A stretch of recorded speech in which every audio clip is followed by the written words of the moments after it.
The government says it's putting its money where its mouth is after promising to back the growth of electricity generators.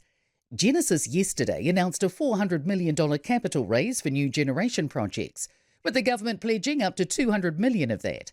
It follows a commitment from Finance Minister Nicola Willis last year that the Crown would support gentailers to increase generation capacity. She says by committing capital, the government's both keeping its promise and meeting its obligation to maintain a 51% share in the gentailer. Our air traffic controllers are heading to places like the Middle East and South Asia in favour of higher salaries.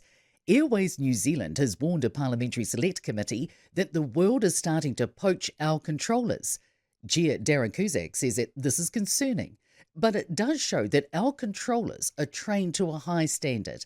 Aviation Industry Association CEO Simon Wallace told Ryan Bridge our starting salary is around $110,000 to $115,000. He says Middle Eastern countries are offering figures a lot more than that, in the hundreds of thousands of dollars.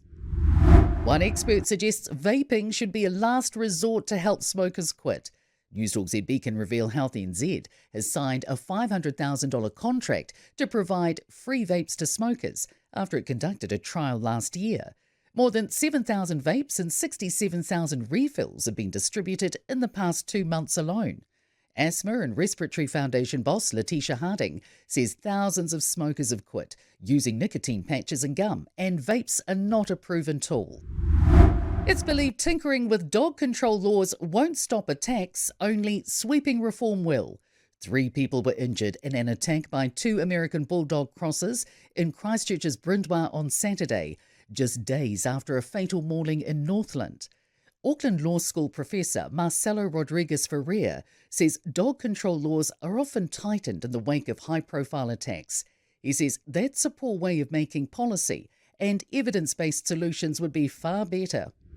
A memorial to the 29 men who died in the Pike River mine disaster is now due to be finished later than expected.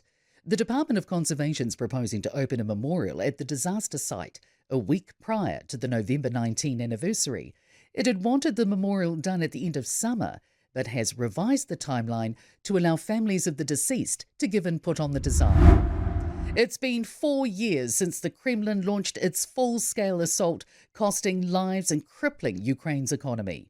Ukraine's now seeking global support, including from New Zealand, for a new claims commission and special tribunal to hold Russia accountable for crimes of aggression.